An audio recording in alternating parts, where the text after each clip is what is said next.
What's up, guys? I figured it'd be a good day to do a comparison with the Expedition and the Explorer for fuel economy. So if you're in the market, be sure to ask for Ken here at Garff 4. They have a ton of inventory for Explorer. They have a few Expeditions here, and this beautiful white is available for sale right now. So let's go ahead and drive the Expedition because this is the only one they have here, and we'll drive the Explorer right after. So we're going to look at fuel economy, we're going to look at performance, and then at the end I'm going to show you guys a 100,000 mile cost estimate for how much you're going to spend in fuel for both of these SUVs. Let's jump into it.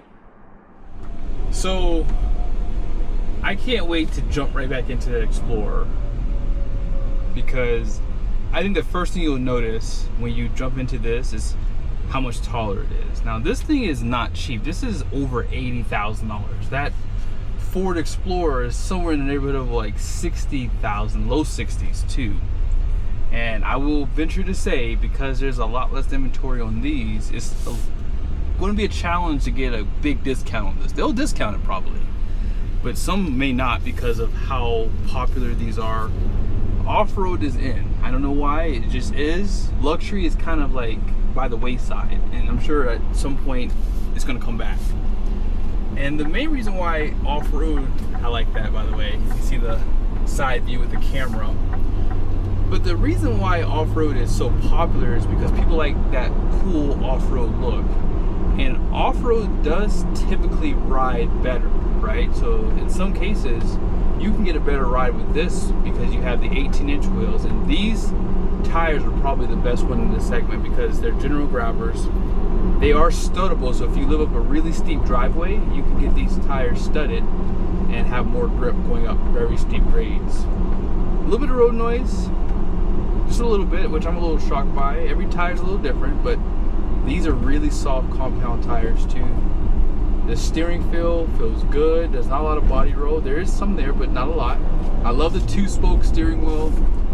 I like the dash. I know people like don't like this dash, but it's nice to me. I think it gives me like less anxiety. I don't know why, but every time I jump inside of a Ford Expedition and drive it, I have less anxiety. I don't know why, and it could be because of this dash. I don't know, but you have these large screens, and that one here you don't touch, but you can control it from here. And heated, ventilated seats, dual climate control, no massage function, which I would like to see on this.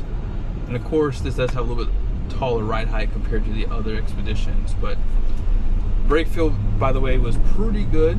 Let's see, one more time. I'm gonna hit it a little bit harder.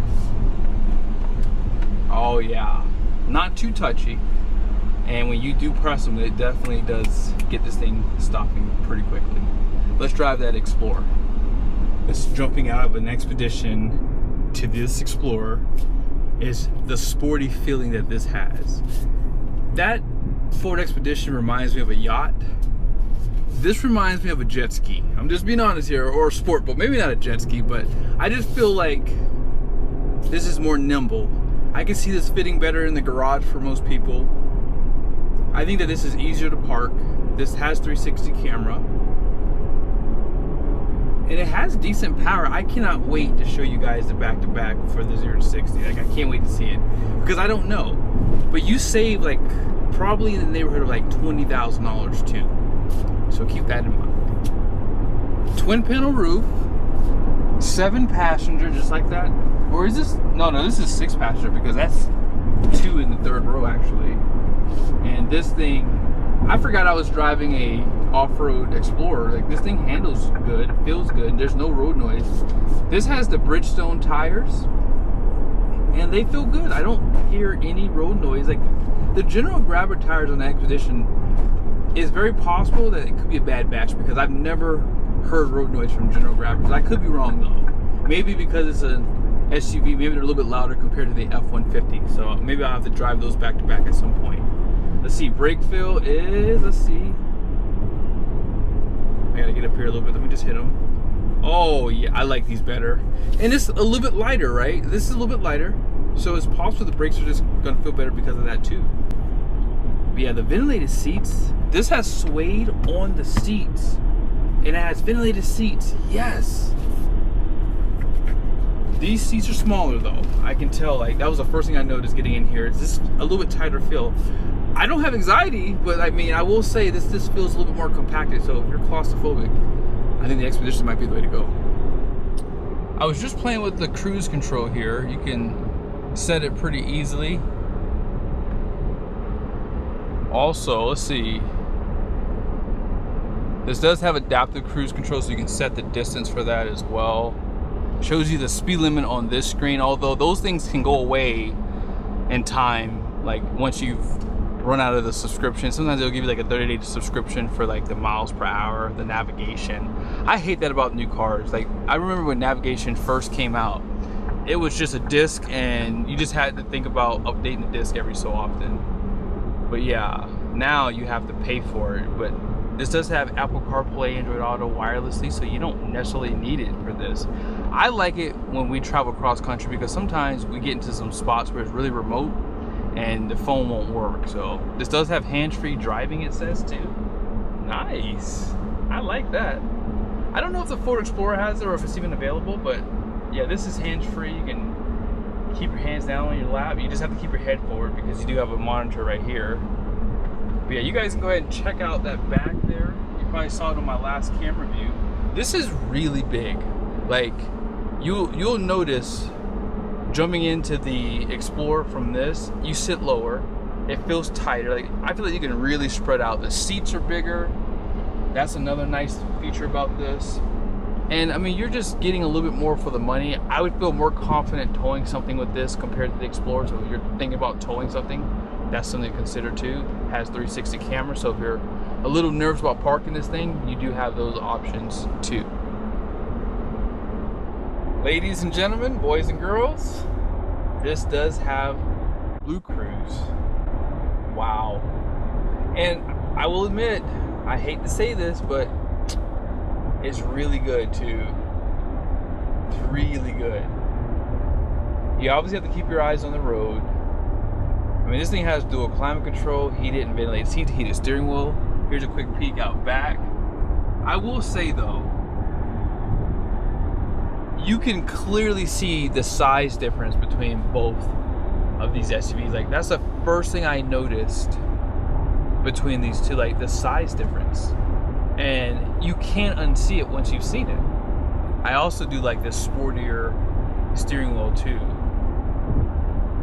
But yeah, if you wanna, you'll see it at some point in the video because I've already obviously gotten all the footage for the Expedition.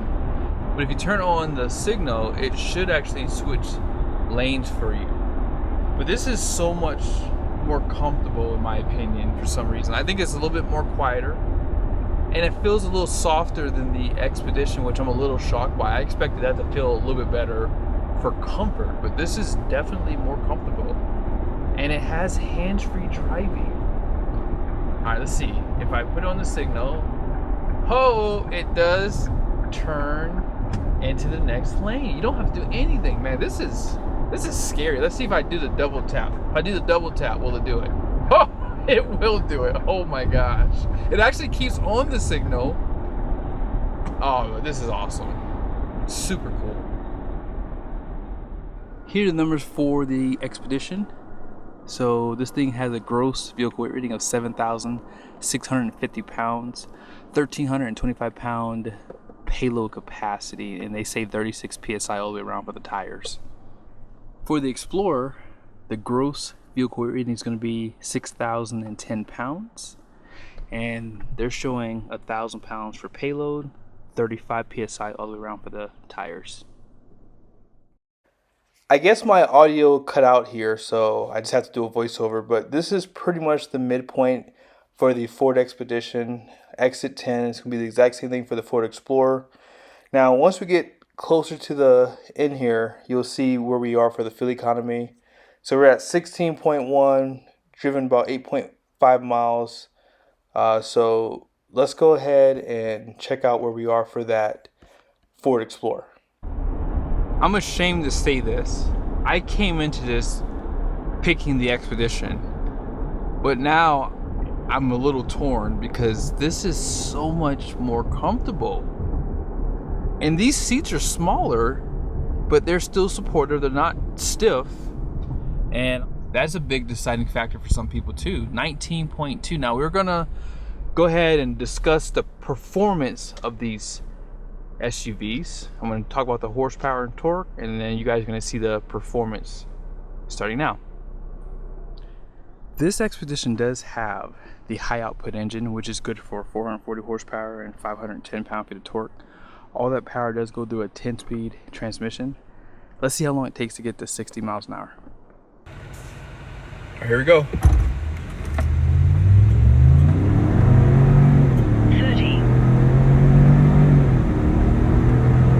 60.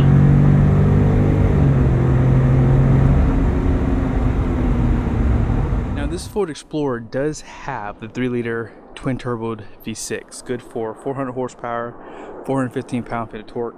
All that power does go through a 10-speed transmission. Let's see how it performs. Here you go. 30.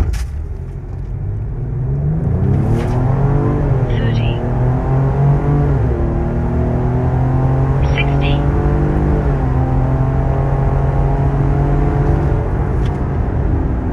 Whole video went different in my head. I am so shocked at how much I like the Explorer. I think the Explorer is like the sweet spot, right? I mean, some people just can't afford a $80,000 SUV, especially one that's going to depreciate, you know, 20%, right? And or if this figure 15% the first year, maybe 5% the second year, and then so on and so forth from there. But yeah, this is really checking a lot of boxes. I'm telling you, like, this is definitely shocking for me. I was expected to pick the Expedition just because I like the feel of it better, but no, this is actually really nice. Wow. And that's why I'm glad I drove these back to back. If you're in the market, I know that some people might buy the Expedition because it just feels better, right? It's a little bit bigger, and if you have older kids, that might be a factor too. This might feel tight for 14, 15-year-olds that are growing. So that's something else you have to consider. But man, I'm really impressed with this Explorer.